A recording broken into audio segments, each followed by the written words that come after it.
our term.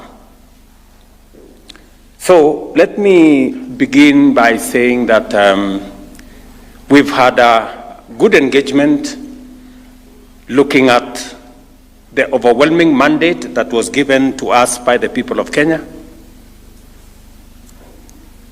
We did discuss this morning whether we overpromised, and it was very clear to us that we did not, that Kenya needed transformation. It needed something out of the ordinary. And that is what we have on offer from this administration.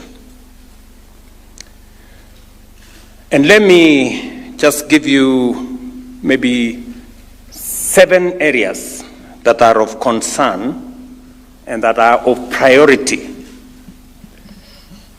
and that have occupied the most part of this administration's push for transformation in Kenya.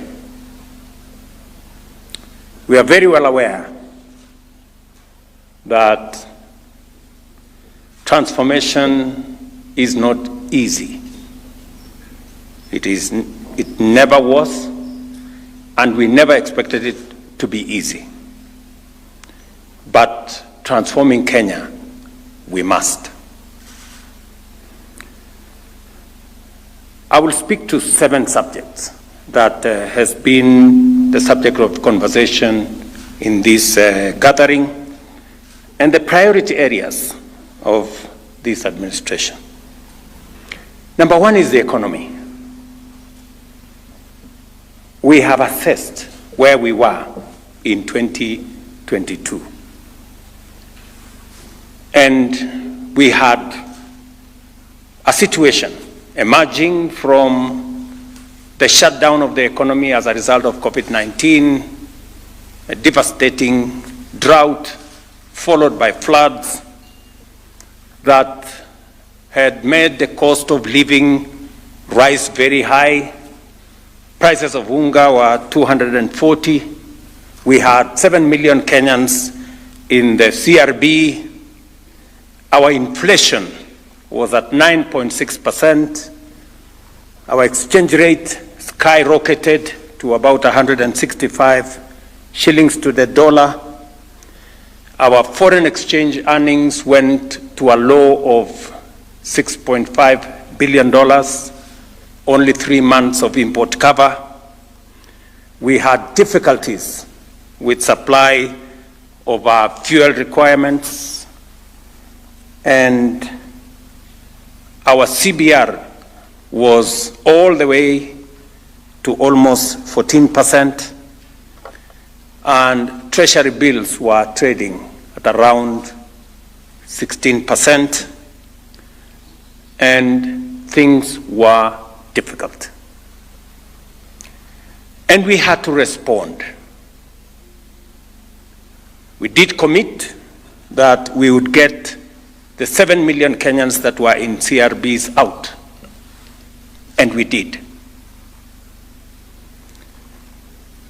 We did also commit that we would deal with the challenge of food supply, and we did. The situation today, I have told you what the situation was. The situation today, because of the interventions that we have carried out, is that inflation is down from 9.6 to 3.8. Our currency exchange is down from the high of 165 to 129 shillings to the dollar for the last 14 months. Our foreign exchange reserves, which were at 6.5, the low of $6.5 billion, an import cover of just 3 months, is now up to $10.9 billion, an import cover of close to 5 months. Treasury bills today trade from a high of 16. Now treasury bills are trading at 8.5%. And also, our CBR, as I told you, by the central bank, has come down from a high of almost 14% just I think last week or the week before, central bank announced a new central bank rate of 9.75%, down from what it was before. As a result, our economy has improved from being the 8th largest economy in Africa to being the 6th largest economy in Africa.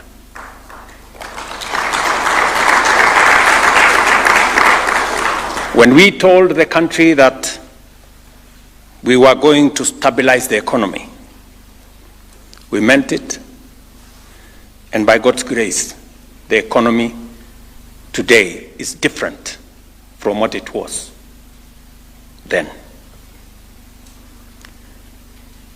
But we also have discussed about what about the future? What happens from here? And it is our intention to continue to expand our interventions on managing expenditure and increasing our revenues.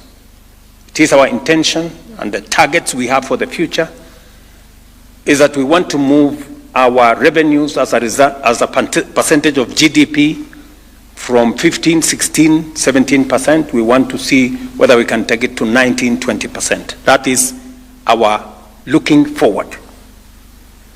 We're also looking forward to ensuring that we maintain our foreign exchange reserves by supporting more exports of goods, of services, so that we can grow our balance of payment numbers. That is on the economy. Number two, on agriculture, we did commit to the country that we were going to undertake robust, far-reaching reforms in the agricultural sector. And as I have said, you know very well that we had an untenable situation where the cost of living was very high. The largest contributor, as you all know, to inflation and the cost of living is the cost of food. And it wasn't going to be possible to deal with the challenge of cost of living or cost of food without significantly transforming agriculture.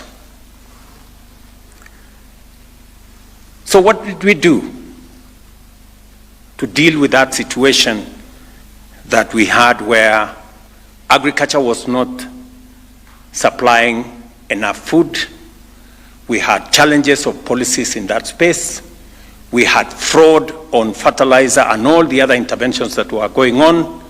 And we had challenges of farmers getting adequate prices or the correct prices for their produce.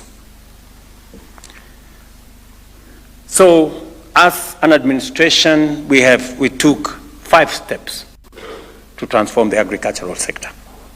Number one, we changed from subsidizing consumption and instead went to support production. That is why instead of subsidizing unga, we decided to subsidize fertilizer, because it makes the whole difference. We took the next step